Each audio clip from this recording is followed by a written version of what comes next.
So I'm going to try and keep this short and sweet, but that's kind of hard because I'm about to talk about some interesting things, but I feel compelled.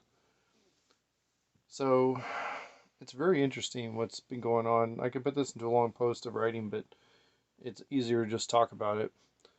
Um, Anyone who has seen me quite a bit, or it's hard to get to know me.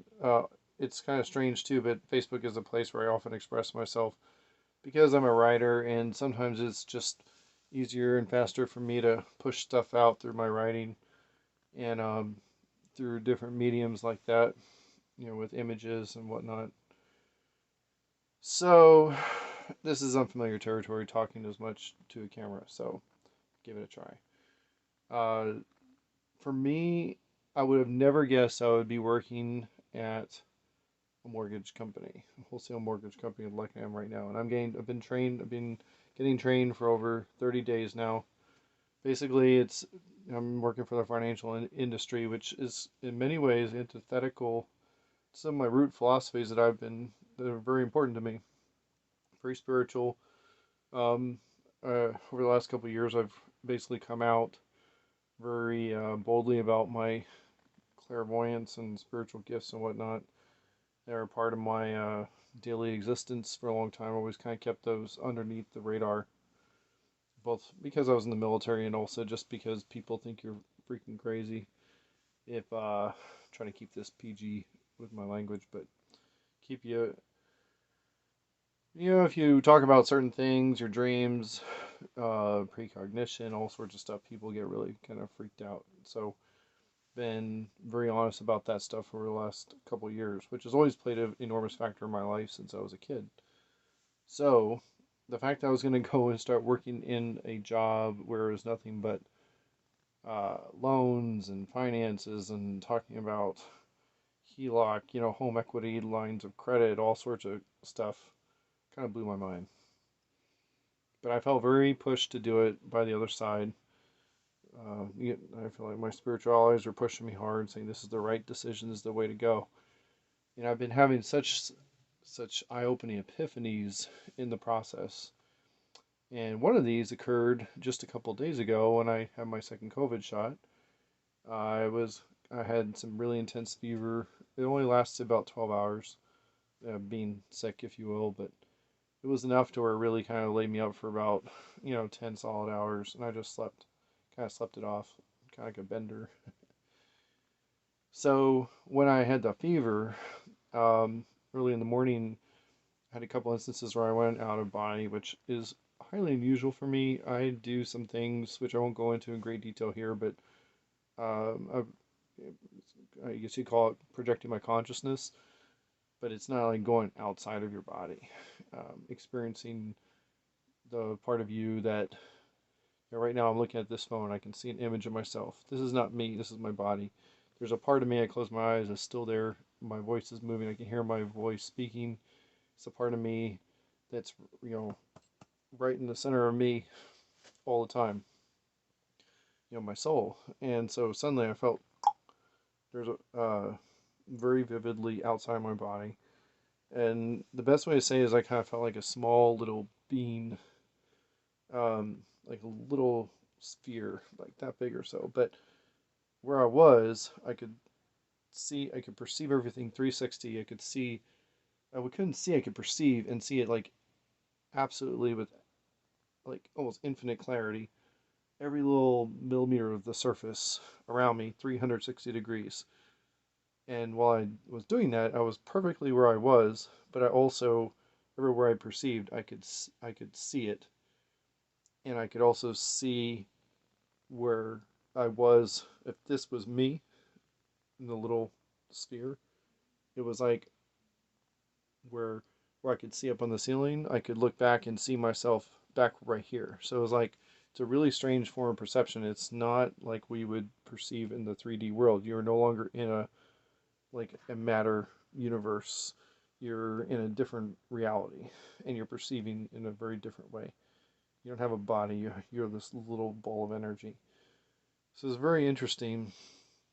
And what was interesting to me about it was happened twice. Every time, the first time was out for a little bit, and the second time was almost like an accident. I came out again.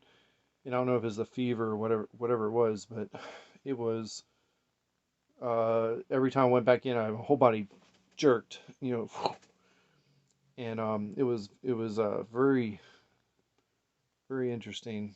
Um, when you're going to sleep and you're almost asleep, and then your whole body jerks. It's kind of like that, except you feel really good afterwards.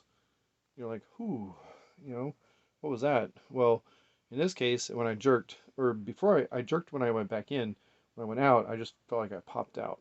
It was kind of cool that you could see my body was kind of glowing, but it wasn't my body like this. I was seeing it in a different realm, in a different reality, in a different dimension, whatever it is. Some of you watching this gonna think I'm just crazy and say, "Well, what type of drugs were you taking? It was a fever dream." No, I post all my stuff all the time, and I do it because I feel very compelled to normalize what other people call unusual or rare or weird or whatever. It's actually a lot more common than you think. There's a lot of people who privately contact me of these experiences. Something that is normal to humans. It's just that we have made it into something embarrassing, or we don't talk about it. It's impolite, or it's weird, or it's unchristian, or all this other stuff. I don't want to get off on that. Here's the deal. I do get off on it, but no, just joking.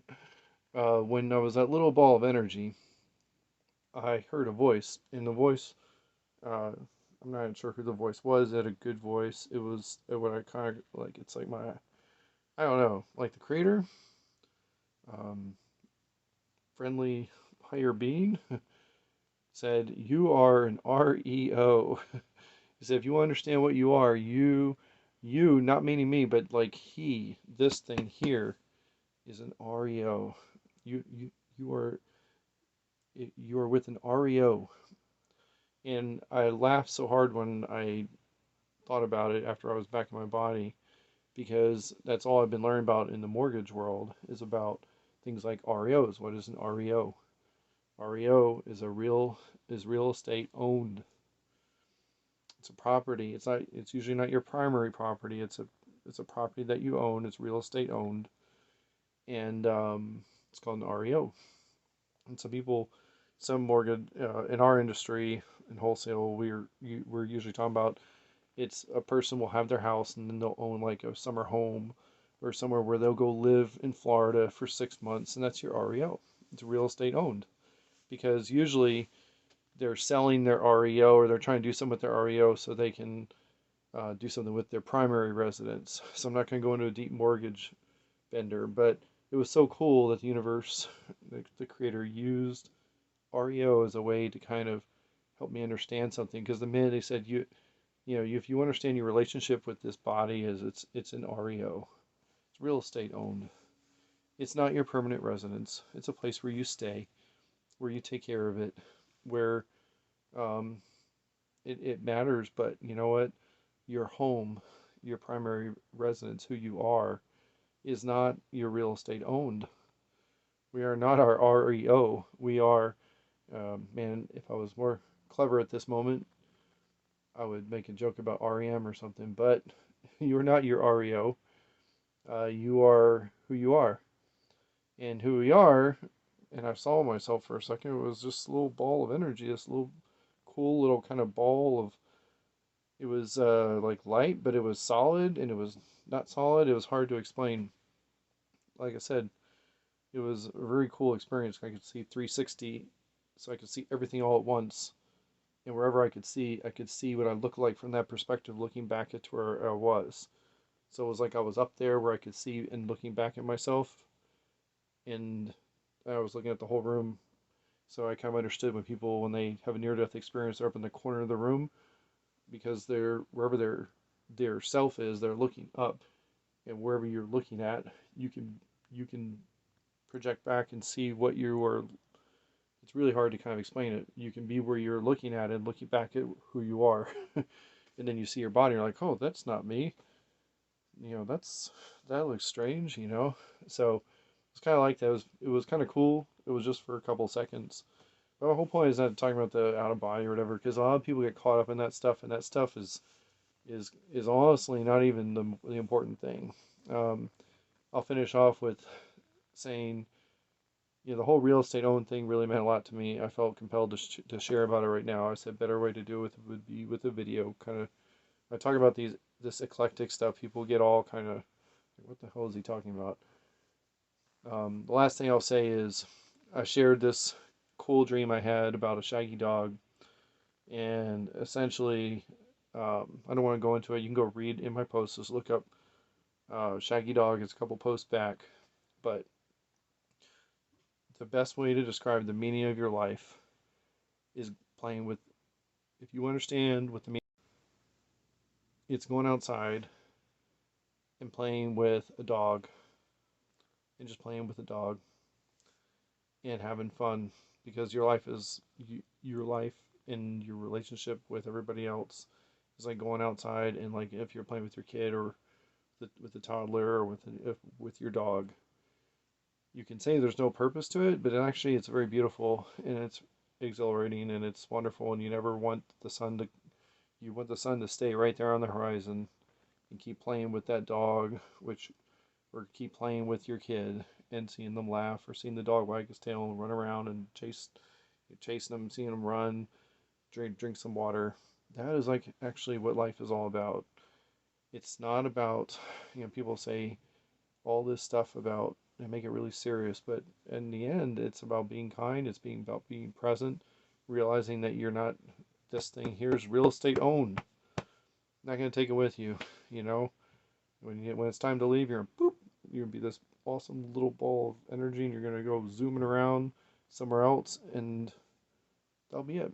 And I personally think you come back and you because we have this kind of relationship and we kind of make this world a better place and we help these Homo sapiens or whatever, but that's a story for another day. You are not your REO, but it's okay to play with the shaggy dog and have a good time.